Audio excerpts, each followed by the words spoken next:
Hello students, आप सभी का हमारे यूट्यूब चैनल में हार्दिक स्वागत है। आज के इस वीडियो में बात करने वाले हैं एक ऐसे टॉपिक पर जो आप लोगों की सेमेस्टर एग्ज़ाम में काफ़ी हेल्प करने वाला है।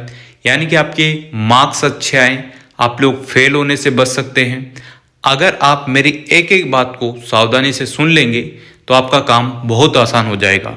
आप लोगों के दिमाग में जो चल रहा है सेमेस्टर में कैसे पास होंगे, कैसे पास होंगे, फेल हो गए तो क्या होगा, क्या नहीं होगा, अभी तक तो कुछ भी नहीं पढ़ा है, कैसे क्या करें, है ना। ज़्यादातर स्टूडेंट, आप लोगों को बता दूं, फर्स्ट सेमेस्टर में ही सबसे ज़्यादा स्टूडेंट फेल होते हैं। मैं आपको बिल्कुल भी डरा नहीं रहा हूं। मैं आप लोगों को इस वीडियो के माध्यम से कुछ ऐसी बातें बताने वाला हूं कि आप लोग फेल ना हो, बैक आपके नहीं आए।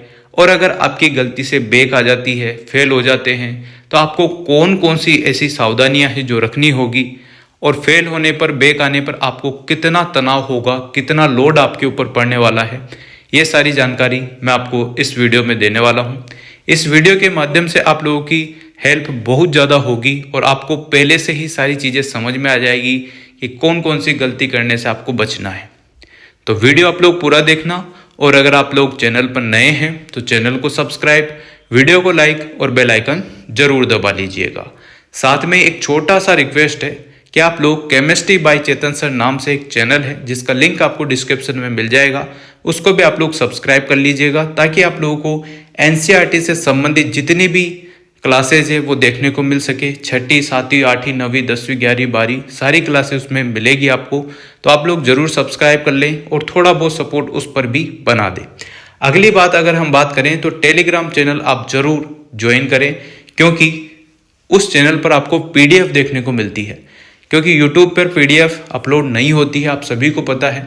और जो भी छोटी मोटी जानकारी आती है, कोई भी प्रिंट वगैरह आती है, कोई भी फॉर्म से संबंधित जानकारी आती है, तो वो ज़्यादातर वहाँ पर सबसे पहले आपको देखने को मिलती है। तो ज़रूर आप लोग जो है उसको ज्वाइन कर सकते हैं। अब हम आते हैं मुद्दे पर। अगर आप ऐसे स्टूडेंट हैं जो पहली बार ही सेमेस्टर एग्ज़ाम देंगे, कहने का मतलब आप किसी यूजी कोर्स में एडमिशन लिए हुए हो कोटा यूनिवर्सिटी से, तो आपको पहले तो मैं क्लियर कर दूं कि आपको बिल्कुल भी हवाबाजी नहीं करनी है, क्योंकि जो रूल हैं वो थोड़े स्ट्रिक्ट हो चुके हैं। यहाँ पर पासिंग का जो है वो भी यहाँ पर मार्क्स बढ़ा दिए गए हैं कि कम से कम इतने मार्क्स पर तो आपको पास करना ही होगा, इतने मार्क्स तो आपको लाने ही होंगे, तब आप पास होंगे। ये कुछ चीज़ें हैं जो आप लोगों को बता देता हूँ। स्पेशल तौर पर वो बच्चे ध्यान रखें जो 12वीं पास कर कर आए हुए हैं और वो चाहते हैं कि हम बीए, बीएससी, बीकॉम या बीए, बीएड, बीएससी, बीएड जैसे कोर्स कर ले, ठीक है ना। तो उन स्टूडेंट्स को विशेष ध्यान रखना है। अभी हाल फिलहाल तो जो है नए जो स्टूडेंट आने वाले हैं उनके लिए बीए, बीएड और बीएससी, बीएड का जो कोर्स है वो स्थगित किया गया है। पर जो पुराने स्टूडेंट हैं जिन्होंने पहले ही भर दिया था, वो तो अभी फर्स्ट सेमेस्टर का एग्ज़ाम देने वाले हैं, तो वो ध्यान रखिएगा, है ना। अब बात करते हैं पहले और इम्पोर्टेंट क्वेश्चन पर कि कोटा यूनिवर्सिटी फर्स्ट सेमेस्टर 2025 में ज़्यादातर स्टूडेंट फेल क्यों होते हैं। तो उसके पीछे की कहानी बहुत ही विस्तृत है और बहुत ही संक्षिप्त भी आप लोग मान सकते हैं, विस्तृत भी मान सकते हैं। वो आपके ऊपर डिपेंड करता है कि आप किस माइंडसेट से बात को समझना चाहते हैं।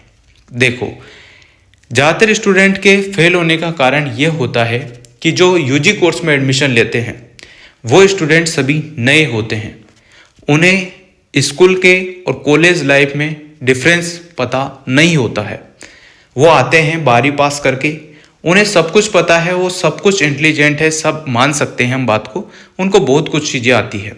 पर देखो, स्कूल लाइफ में बहुत सारी चीज़ें ऐसी हैं जिन्हें हम रट रटा कर पास हो जाते हैं। मान सकते हो ना, बिल्कुल सही बात है। वरना आप समझ सकते हैं हिंदी जैसे विषय में 100 में से 100 नंबर प्रेजेंट टाइम में आ जाते हैं, जो कि कतई ही नहीं आ सकते।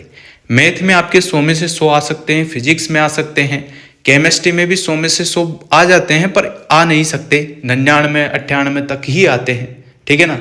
कुछ ना कुछ मिस्टेक केमिस्ट्री में रह ही जाती है। फिजिक्स न्यूमेरिकल है, मैथमेटिक्स भी न्यूमेरिकल है, इस वजह से आप लोगों के 100 नंबर आ सकते हैं। बाकी इंग्लिश में कभी भी 100 नंबर नहीं आते हैं, पर अभी प्रेजेंट टाइम जो है सभी के 100 नंबर आ जाते हैं।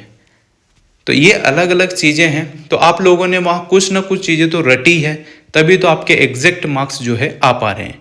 स्कूल लाइफ बहुत डिफरेंट है और यहाँ कॉलेज लाइफ बहुत डिफरेंट है। ऐसा होता है कि जब 12वीं पास करके बच्चे आते हैं 100 में से 100% बना के आते हैं, बहुत अच्छी बात है, बहुत प्राउड की बात है कि आपने 100 में से 100 मार्क्स लाए हैं। पर आप उस हवाबाजी में चले जाते हैं कि यार मैं तो स्कूल का टॉपर हूँ, कॉलेज में क्या है, कॉलेज में तो कर लेंगे। इस गलत फहमी में आप हो जाते हैं। नहीं चाहते हुए भी आपको कॉलेज की हवा लगती है, नॉर्मल बात है। तो इस बात को आपको विशेष ध्यान रखना है कि आपको कॉलेज की कॉफ़ी बढ़ना अलग चीज़ है, स्कूल की कॉफ़ी बढ़ना अलग चीज़ है। अलग कैसे है वो भी बता देता हूँ। जैसे आप लोग कॉलेज में आते हैं तो आपको माहौल समझने में थोड़ा टाइम लगता है, और कॉलेज में आप लोग आ गए हैं इसका मतलब आप लोग थोड़े से मैच्योर अब होना चाहिए।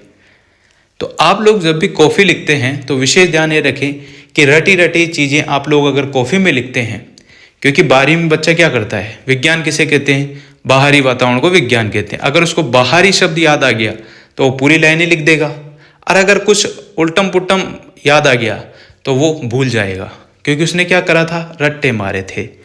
पर यहाँ पर ऐसा नहीं है। यहाँ पर आप अगर रट्टे भी मार रहे हो तो भी आपको कॉफ़ी अपनी ही भाषा में लिखना होगा।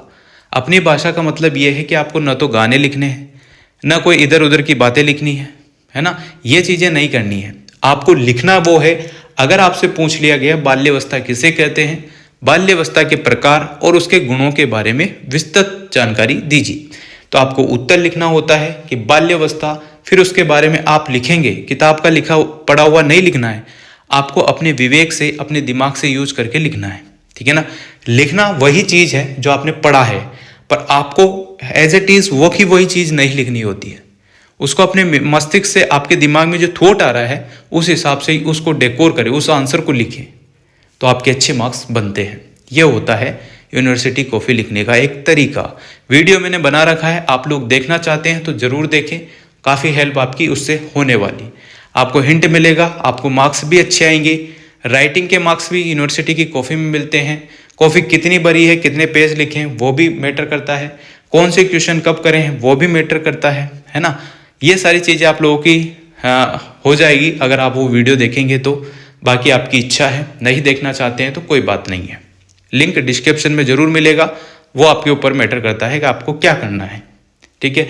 अब मैं दूसरी बात पर आता हूँ कि ऐसा भी बिल्कुल नहीं है कि अगर आपके 100% 10वीं 12वीं में है और आप यूनिवर्सिटी में आ गए हैं तो आप फेल होंगे, ऐसा भी बिल्कुल नहीं है। अगर आप थोड़ा बहुत भी अपना माइंड यूज करेंगे, है ना, तो आप लोग अच्छे मार्क्स यहाँ भी ला सकते हैं। कोई बड़ी बात नहीं है, बस चीज़ें ये ध्यान रखनी है कि आपको अपने दिमाग से यूज करके चीज़ें सही सही लिखनी है। काटा पीसी बिल्कुल नहीं करनी है, बड़े क्वेश्चनों पर ज़्यादा फोकस करना है ना। पहले आप लोगों को ये ध्यान रखना है कि आंसर, क्वेश्चन नंबर कौन सा है, आंसर नंबर कौन सा है, कितने पेज पे आप लोग बड़े क्वेश्चन लिख रहे हैं, छोटे क्वेश्चन। अगर मान लो आपसे बड़े क्वेश्चन में आ रहे हैं, निबंधात्मक क्वेश्चन पूछा है और आप एक पेज में लिखकर फ्री हो रहे हो, तो आपके मार्क्स कम आना या फेल होना तय है ना। तो उसको जितने पेज निबंधात्मक है तो कम से कम दोनों साइड के मिला के 5 पेज कम से कम लिखें तो आपको मार्क्स अच्छे मिलेंगे। 3 घंटे का टाइम आप लोग ध्यान रखते हुए लिखेंगे तो आपके अच्छे मार्क्स मिलेंगे। कुल मिला के बात यह है कि आपको यहाँ पर मैच्योरिटी बतानी होगी कि हाँ, रियल में भी आप कॉलेज के स्टूडेंट हैं और आप कॉलेज की भाषा में, यानी कि कॉलेज में जैसे लिखते हैं, कॉफ़ी लिखते हैं, कैसे क्या करना है, डायग्राम कैसे बनाने हैं, क्या करना है क्या नहीं करना है, कितने पेज भरने हैं। अगर ये चीज़ें आपके फिट बैठ गई तो आप ये मान के चलो, रिटर्न एग्ज़ाम तो कोई सा भी हो, चाहे RS मेंस का हो, चाहे UPSC मेंस का हो, या फिर आप लोग जो है कोई से भी एग्ज़ाम की जिसमें रिटर्न एग्ज़ाम होता है, या आपके यूनिवर्सिटी के एग्ज़ाम हो, सभी में अच्छे खासे बढ़िया मार्क्स आप लोग ला सकते हैं अगर एक बार चीज़ें समझ में आ गई तो। आंसर में लिखना वही है जो क्वेश्चन पूछा गया है, उसके इर्द गिर्द की चीज़ें आप लोग लिख सकते हैं। बाकी आप लोग अगर ज़्यादा ही इर्द गिर्द बाहर की बातें लिखेंगे तो फिर आपके मार्क्स कम आएंगे, आप फेल भी हो सकते हैं, आपके बैक भी आ सकती है। ज़्यादातर स्टूडेंट्स को ये नहीं पता है कि यूनिवर्सिटी एग्ज़ाम में अब नया नियम है सेमेस्टर के हिसाब से कि 100 में से 40 नंबर लाना जरूरी है। 39 नंबर भी अगर आते हैं तो उसके बैक आ जाएगी, 38 भी यानी कि 38 भी आते हैं तो बैक आ जाएगी। कम से कम 40% मार्क्स उसको लाने हैं, ये ध्यान रखना है। अगर आपके इंटरनल एक्सटर्नल 2 टाइप से होते हैं, यानी कि इंटरनल होते हैं स्कूल की कॉलेज की तरफ से आप लोगों को क्या है, मार्क्स दिए जाते हैं असाइनमेंट के, मिड टर्म के, वाइबा के, है ना, तो ये मार्क्स मिलते हैं। तो इसमें भी आप लोगों को 40% मार्क्स लेकर आने होते हैं। जैसे 30 नंबर का आपका इंटरनल हुआ जो कॉलेज वाले आपको देने वाले हैं, है ना, तो उसके आप लोगों को 12 नंबर लेकर आना जरूरी है। उधर भी नंबर लाना जरूरी है। अगर उधर नंबर नहीं आए तो फिर भी आप लोग फेल हो सकते हैं। AA आपकी मार्कशीट में लिखा हुआ आ सकता है। बहुत सारे स्टूडेंट है, बहुत सारे, पिछली बार जो कमेंट भी होंगे बहुत सारे स्टूडेंट्स के, आप देख लेना AA बहुत सारी मार्कशीट में लिखा हुआ है। तो कॉलेज में अपना व्यवहार सही रखना। किसी भी टीचर से आप लोग अपशब्द या फिर ऐसी भाषा का यूज मत करना, क्योंकि हो सकता है आपके पिताजी भी कोई ना कोई या किसी न किसी स्कूल में टीचर हो, या कहीं ना कहीं कुछ ना कुछ अधिकारी हो, या कोई ना कोई किसान विसान हो, तो उनके साथ भी अगर आप अभद्र व्यवहार करते हैं, ओछी भाषा का यूज करते हैं, तो फिर आप लोगों को पता है कि अगले आदमी को बुरा लगता है। तो आपका व्यवहार भी यहाँ पर मैटर करता है। इंटरनल मार्क्स जाने में बहुत अच्छा किरदार होता है आपके व्यवहार का, क्योंकि टीचर की नज़रों में अगर आपने एक बार जगह बना ली तो आपके मार्क्स अच्छे ही जाएंगे, बुरे नहीं जाएंगे। ऐसा भी नहीं है कि सभी टीचर खराब है या सभी टीचर अच्छे हैं, बुरे हैं, ऐसा भी नहीं है। सभी टीचर चाहते हैं कि आपके अच्छे मार्क्स आए, आपका भविष्य उज्जवल हो, है ना। कोई नहीं चाहता आपके साथ कुछ अटम सटम, थोड़ा सा मन मुटाव भी अगर किसी टीचर का हो जाता है तो वो भी आप लोगों के मार्क्स तो बढ़िया ही देता है। ये ध्यान रखना। कभी भी नेगेटिव थिंकिंग एक टीचर के प्रति आप लोगों को नहीं लेकर आनी है, क्योंकि कल आप भी टीचर बनेंगे, ये ध्यान रखिएगा। चलो, ये बात तो आपके दिमाग में आ गई कि ज़्यादातर स्टूडेंट क्यों फेल होते हैं। इसी वजह से बच्चे फेल होते हैं। एक तो पहली बात ये भी है कि वो बच्चे पढ़कर भी नहीं जाते हैं। अब मोस्ट इंपॉर्टेंट क्वेश्चन जो मैं बता रहा हूँ वो सिलेबस के हिसाब से रहते हैं। उनको आप लोग जो पढ़ के जाएंगे एज इट इज़ क्वेश्चन आपको देखने को मिलेंगे। कॉफ़ी लिखना सीखो। 3 घंटे में आप कितनी कॉफ़ी भर सकते हैं वो भी मैटर करता है, वो भी सीखो। ये बात आपके फिट दिमाग में आ गई है तो आप फर्स्ट सेमेस्टर में फेल कतई ही नहीं होंगे, ये ध्यान रखना। दूसरी बात यह है, ये जो वीडियो है ना, मैं आपको डराने धमकाने या आपको नेगेटिव फील कराने के लिए नहीं बना रहा हूँ। आप लोगों को एक कदम आगे बता के, मतलब आप लोग जो गलती पुराने बच्चों ने की है, जो बच्चे बाद में गिड़गिड़ाए हैं, रोए हैं, परेशान हुए हैं, आप भी उनकी तरह परेशान ना हो, रोना धोना ना करो। इसी वजह से मैं आप लोगों के लिए ये वीडियो बना रहा हूँ कि आप लोग अच्छे से अपना फर्स्ट सेमेस्टर कंप्लीट करें। और एक बात याद रखना, जब आपके फर्स्ट सेमेस्टर में 4 या 6 जो भी पेपर लगते हैं, अगर आपके उसमें एक में भी बैक नहीं आती है तो आपको एक अच्छा फील होगा, मतलब अंदर से बहुत अच्छा फील होगा। कॉन्फिडेंस जो है आपका बहुत अच्छा हो जाएगा। तो फिर आप लोग बाद में फेल नहीं होंगे, किसी भी सेमेस्टर में नहीं होंगे। फिर आपको पता है कि कैसे क्या लिखना है, क्या करना है, तो आप फेल हो ही नहीं सकते। फिर ये बात आपको ध्यान रखनी है। ज़्यादातर स्टूडेंट्स के फेल होने का कारण यही होता है और ये आपको नहीं करना है, इससे आपको बच के रहना है। बैक या फेल से कैसे बचे, इस पर बात करते हैं। जैसा कि मैंने आप लोगों को अभी बताया, सारी चीज़ें वही थी, वही अभी बताने वाला हूँ। ध्यान रखना, आप लोग विशेष स्पेशल तौर पर यह ध्यान रखो कि इंटरनल के जो मार्क्स आपके आते हैं वो आप लोगों को असाइनमेंट जमा कराना है, मिड टर्म देना है, ये चीज़ें आपको क्लियर होनी चाहिए। इसके बाद हम बात करते हैं फेल या बैक आने के जो दूसरे और कारण हैं जिनसे आप लोग बच सकते हैं। तो कॉफ़ी लिखने का तरीका आपको आना चाहिए, है ना। क्वेश्चन जब आप करते हैं तो 3 घंटे का आपको टाइम मिलता है। सबसे पहले आप लोग निबंधात्मक क्वेश्चन करें और कॉफ़ी में ये ध्यान रखें कि आपने कॉफ़ी जो है नोट्स की तरह लिखनी है और 1 या 2 पेन का ही यूज़ करें। मेरी माने तो ब्लू पेन के अलावा किसी भी पेन का यूज़ ना करें, क्योंकि आप वहाँ पर एग्ज़ाम देने जा रहे हैं। 10 पेन 20 पेन लेकर जाओगे तो 1 पेन उठाओगे, फिर लिखोगे, फिर करोगे, तो टाइम वेस्ट बहुत ज़्यादा होता है। ब्लू पेन से लिखें, स्केल से अंडरलाइन करें। जहाँ जहाँ आपको लगता है कि बढ़िया मतलब डेफिनेशन लिखी है तो उसके नीचे हाईलाइट कर दें। उनके बारे में उनके प्रकार बताते हैं तो डायग्राम से बता दें। ये चीज़ें आपको ध्यान रखनी होगी। तो इन चीज़ों को करने से आप लोग जो है फेल और जो है बैक आने से आप लोग बच सकते हैं। 100 में से 40%, 70 में से 28 नंबर, ये आपको 30 में से 12 नंबर, यानी कि 40% मार्क्स आपको लेकर आने ही होंगे, तब आप लोग पास होंगे। अदरवाइज आप लोग फेल हो जाएंगे या बैक आ जाएगी। फेल और बैक आने से जो है आप लोगों को काफ़ी नुकसान है, ये ध्यान रखना। आप लोग सोच रहे होंगे कि क्या है यार, बैक आ गई तो आ गई, बैक आ गई कोई बात नहीं, आप पास हो जाएंगे। रिवलेशन के फॉर्म निकलेंगे तो उसमें आप लोगों के 300 रुपये 350 रुपये एक्स्ट्रा लगेंगे। अब जिनके पिताजी माताजी मजदूरी करते हैं, जिनके पास पैसा नहीं है, आर्थिक स्थिति थोड़ी ऐसी है, तो फिर उन स्टूडेंट्स के लिए दिक्कत हो जाती है, वो रिवलेशन करा नहीं पाते हैं। है ना, क्योंकि आपको पता है कि सेमेस्टर में ऑलरेडी फीस आपकी ठीक ठाक लगती है। तो आप लोग नहीं चाहेंगे कि मेरे बैक आए, मैं 350 रुपये फिर दूँ, फिर फॉर्म भरूँ, फिर रिवोल्यूशन कराऊँ, और अगर उसमें भी फेल हो गया तो फिर मेरे अगले साल जो है वो लोड बढ़ जाता है। और ये बात आप ध्यान रखना कि फर्स्ट और सेकंड सेमेस्टर में आपकी 50% कंप्लीट नहीं होगी ना, तो आप ये मान के चलो कि आपका एक साल बिगड़ जाएगा, एक साल एक्स्ट्रा जुड़ जाएगा, क्योंकि थर्ड सेमेस्टर का एग्ज़ाम फिर नहीं दे पाओगे आप, ये कड़वा सत्य है। तो अभी से ही ऐसी तैयारी करो कि आपके 4 पेपर आते हैं सेमेस्टर में, तो 4 में से 4 निकल जाए। तीन यूनिट भी आप लोग पढ़ेंगे ना तो भी आपके अच्छे मार्क्स आ जाएंगे। 5 यूनिट को खाने की एक साथ आवश्यकता नहीं है, क्योंकि ज़्यादा खाओगे तो भी दिक्कत हो जाएगी। अगर आप एवरेज स्टूडेंट हैं तो 3 यूनिट अच्छे से करके जाओ, उसमें भी बड़े बड़े क्वेश्चन कर जाओ। ज़्यादा आप नहीं पढ़ पा रहे हैं तो बड़े बड़े क्वेश्चन आप लोग कर जाओ, उसी में छोटे क्वेश्चन भी मिल जाएंगे, बड़े भी हो जाते हैं। बस ध्यान रखना कि पेपर पूरा करना है, कोई भी चीज़ आपको छोड़कर नहीं आनी है, क्योंकि ऑब्जेक्टिव पेपर नहीं है कि आप लोगों के नेगेटिव मार्किंग हो, क्वेश्चन छोड़ दिए तो अच्छा फ़ायदा होगा।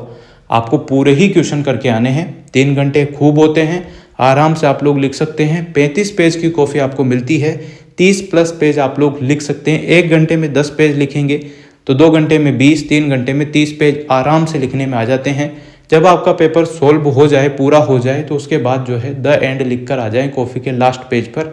तो उससे क्या है, एग्जामिनर जब आपकी कॉफ़ी चेक करता है तो उसे काफ़ी अच्छा फील होता है, अट्रैक्टिव लगता है कि बच्चे ने देखो कितनी मेहनत की है, 3 घंटे में देखो कितनी साफ़ सुथरी कॉफ़ी लिख कर गया है, स्केल की जगह स्केल से अंडरलाइन करी है, सारी चीज़ें सही है, क्वेश्चन नंबर अच्छे से लिखा है।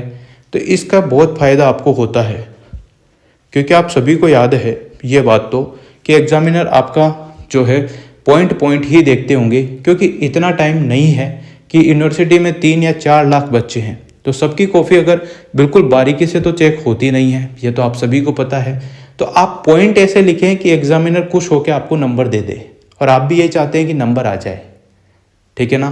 तो इन बातों का आपको ध्यान रखना होगा। विशेष सावधानी आपको यही रखनी है कि पहली बात, आपको हवाबाजी कतई नहीं करनी है एग्ज़ाम टाइम पर, सेमेस्टर एग्ज़ाम में तो बिल्कुल नहीं, क्योंकि आपके एक्स्ट्रा पैसे लगते जाएंगे, रिवोल्यूशन में पैसे लगते हैं, फिर नेक्स्ट सेमेस्टर में अगर आपके बैक रह गई तो उसके साथ भी आपके पैसे लगते हैं। तो आप क्यों चाहेंगे कि मेरे पैसे हर बार ही लगे? एक बार में ही आपके जो पैसे लग रहे हैं सेमेस्टर फॉर्म भरने के, उसी में आप लोग सारे पेपर कवर करो ना, क्या दिक्कत है भाई? ज़्यादा विशेष बात नहीं है। अगर आपके टाइम टेबल आता है उस टाइम से भी आप पढ़ना बैठते हैं तो भी आपके एग्ज़ाम में आराम से 60-70% बन जाती है, नॉर्मली बन जाती है। और अब तो सेमेस्टर है, आपके पहले 8 पेपर एक साथ होते थे, अब तो 4 पेपर होंगे ओनली, तो आप आराम से कवर कीजिएगा। मेरी इन बातों को आप दिल से लगाइएगा, पॉजिटिव सोचिएगा, पॉजिटिव लीजिएगा, तभी आप लोग जो है पॉजिटिव रिजल्ट पाएंगे फर्स्ट सेमेस्टर में। वरना पिछले बच्चे जो गलती करके गए हैं वही गलती अगर आपने रिपीट करी तो आपके साथ भी वही होगा जो उन बच्चों के साथ हुआ है। फिर आप लोगों को ही दिक्कत होगी, मुझे कोई दिक्कत नहीं होगी, ये भी आप लोग जानते हैं, क्योंकि मैं वीडियो आप लोगों के हित के लिए ही बना रहा हूँ कि आप लोग जो एग्ज़ाम में गलती करते हैं वो ना करें। बाकी फिर अलग अलग व्यक्ति का अलग अलग मोटिव रहता है कि हाँ ये वो है ना, तो फिर आपके ऊपर डिपेंड करता है, क्योंकि जो अनुभव है उस अनुभव के हिसाब से ही मैं आपको बता रहा हूँ और उसी हिसाब से आप लोगों को गाइड कर रहा हूँ कि हाँ आप इस चीज़ से बचें और ये गलती ना करें। आप लोग फेल होंगे तो सभी को बुरा लगेगा, नॉर्मल सी बात है। बैक आएगी तो आपको भी बुरा लगेगा, आपके माता पिता को भी बुरा लगेगा, ठीक है। फिर बहुत सारे स्टूडेंट इंस्टाग्राम टेलीग्राम पर मैसेज करेंगे कि सर मेरे से पढ़ाई नहीं हो रही, सर मेरे तो मार्क्स नहीं आ रहे, मैं ये हो रहा हूँ। तो फिर मैं उस टाइम भी आप लोगों को यही बात बोलूँगा, जो अभी आप लोग अगर कवर कर लेंगे चीज़ें तो आपको फ़ायदा अभी हो जाएगा। बैक या फेल होने से आप लोग बच जाएंगे, आपके पेरेंट्स को भी अच्छा लगेगा, आपकी डिग्री भी टाइम पर हो जाएगी। 2 साल का कोर्स है तो 2 साल में आपकी डिग्री मिल जाएगी, मतलब जो भी डिग्री कंप्लीट हो जाएगी। डिग्री तो 2 साल बाद मिलती है, पर पास आउट हो जाएंगे। फाइनल की मार्कशीट में आपके सुनहरे अक्षरों में पास लिखा हुआ दिखेगा तो आपको अच्छा फील होगा। वहाँ पर अगर आपको बैक या फेल या EFNS या फिर BPROM PPROM तो अच्छा लगता है, बाकी BPROM FPROM लिखा आता है तो बहुत गंदा फील होता है। जिसका रिजल्ट रोक लिया गया है या जिसको कोई भी डाउट है, कोई भी दिक्कत आ रही है, तो फटाफट से जितना जल्दी हो सके कोटा यूनिवर्सिटी जाकर संपर्क करो। वहाँ पर आपको सब चीज़ बता देंगे कि आपके मार्क्स में गड़बड़ हो रही है, क्योंकि बहुत सारे स्टूडेंट ऐसे हैं जिनके पास लिखा हुआ ही नहीं आ रहा है, AFNS लिखा हुआ आ रहा है, जबकि वो रिवोल्यूशन में पास हो गए हैं। तो ऐसी छोटी छोटी गलतियों के लिए आप लोग मेरे मैसेज करो या फिर कमेंट करो। इससे बढ़िया है कि आप लोग कोटा यूनिवर्सिटी जाकर अपनी जो भी मार्कशीटें हैं, जो भी संशोधन कराना है, खिड़की नंबर 105 में सलाह ले सकते हैं। वहाँ पर बहुत सारी खिड़कियाँ हैं, किसी में भी आप सलाह लेंगे तो आपको जानकारी दी जाती है, ठीक है ना। और हेल्पलाइन नंबर भी है, तो आप लोग उस पर कॉल करके कोटा यूनिवर्सिटी से संपर्क करो तो आप लोगों की हेल्प होगी ही। तो विशेष तौर पर इस वीडियो में यही बात की गई है कि आप लोग फेल होने से कैसे बच सकते हैं, क्या क्या सावधानी आपको रखनी है, अच्छे मार्क्स लाने हैं, कॉफ़ी लिखने का तरीका। वीडियो का लिंक डिस्क्रिप्शन में है, जरूर देखें। 2, 5, 10 मिनट जो भी है आपके लगते हैं तो लग जाए, पर आप वीडियो पूरा देखें, ठीक है। Thank you so much. Video अगर अच्छी लगी हो तो like, comment, share and subscribe.